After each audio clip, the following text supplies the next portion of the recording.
পাঁচ থেকে নামাইছে কি? আমি নামাইছি, আমি আবার ধরে নামাইছি, আমার সাথে আরো 2-3 জন রয়েছে। ও পাঁচ দিছে কোথায়? ঘটনা কি হয়েছে? স্যার আইছে, ঘরের কথা হি হের লয় কইছে। হ্যাঁ, আমার কথা আমি যে জায়গায় কাজ করি এই জায়গায় কইছে। তো নিজের একটা মান সম্মান জানা ভাই। বাচ্চা কাচ্চা আছে? না, বাচ্চা কাচ্চা নাই। আপনার শ্বশুর বাড়ি কোথায়? গরিপুর মাইমিসিং। আপনাদের বাড়ি? আমার বাড়ি গরিপুর মাইমিসিং। ওনার ওয়াইফ কি ফাঁস লইছিল? জি জি। তো কেন ফাঁস লইলেন আজকে আপনি? খেয়াল যন্ত্রণাতে আমি ফাঁস লইছি আজকে।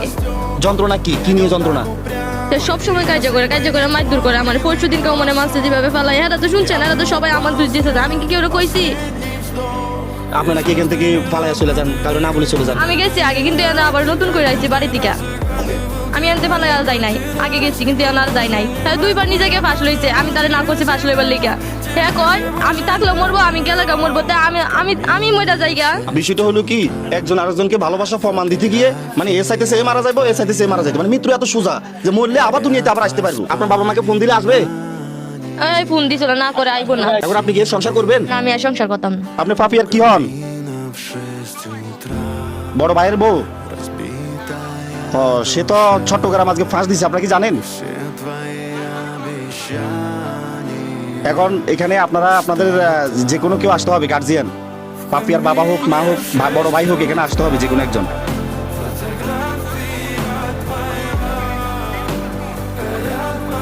এখন আমরা যদি মেয়েরা এখান থেকে পাঠাই দিই, আপনারা রিসিভ করবেন?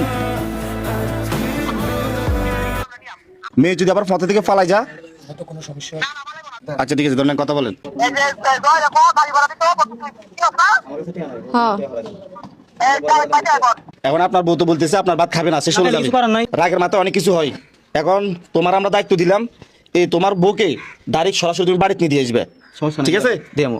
ঠিক আছে, বাড়ি যাবেন তো? হ্যাঁ, বাড়ি যাবো। আচ্ছা ঠিক আছে, তাহলে কোনো ঝগড়া করার দরকার নাই, ঠিক আছে? আচ্ছা, কত টাকা লাগবে? যাইতে কম হলে তো 1500 টাকা লাগবে, 2 জন গেলে ব্যাংকে গেলে। না, আচ্ছা আপনার কাছে কত? আমার কাছে 1000 টাকা মতো আছে। তাহলে আর কত লাগবে? আর 500। ধরো আমি 1000 টাকা দিছি, নাকি ধরো আরো 500 টাকা দিছি, আসার সময় আসতে পারো। 1500 টাকা দিছি, তাহলে এখানে থাকার দরকার নাই, ট্রেনের আশা করি লাভ নাই। এখন তোমরা রেডি হয়ে বাস দিয়ে চলে যাও। এই আসেন, আপনারা বেরিয়ে আসেন, বেরিয়ে আসেন, ঘর তালা মারা দেন। আলোচনা বাড়ি ফাটা দিচ্ছি একদম ওস্তাদ আমি ভাই। এই বলতে ধন্যবাদ। আপনারা অনেক পরিশ্রমের বিনিময়ে এদেরকে বাড়ি পাঠাইতেছেন। যান উঠেন, তাহলে ফতে কোনো ঝগড়া টগড়া করেন না, হ্যাঁ? একদম সুন্দরভাবে পৌঁছা দিবেন, ঠিক আছে? আচ্ছা যান। দেখেন, এই ধরনের ঘটনা কিন্তু আজ নতুন না, এরকম ঘটনাগুলো আমাদের দেশে প্রায় হয়ে থাকে। আর এটা হচ্ছে গার্জিয়ানের কারণে। আজ আপনারা দেখছেন মেয়ের গার্জিয়ানকে আমরা ফোন দিছি, বলতেছে আমরা যাইতে পারবো না, অথচ দেখা গেছে মেয়েটা কেন পাশ দিয়ে মারা যাচ্ছে, এটা তাদের কিছু যায় আসে না। যেন প্রত্যেকজনের গার্জিয়ান সতর্ক হয়, এই জন্য আপনারা ভিডিওটা বেশি বেশি করে শেয়ার করবেন।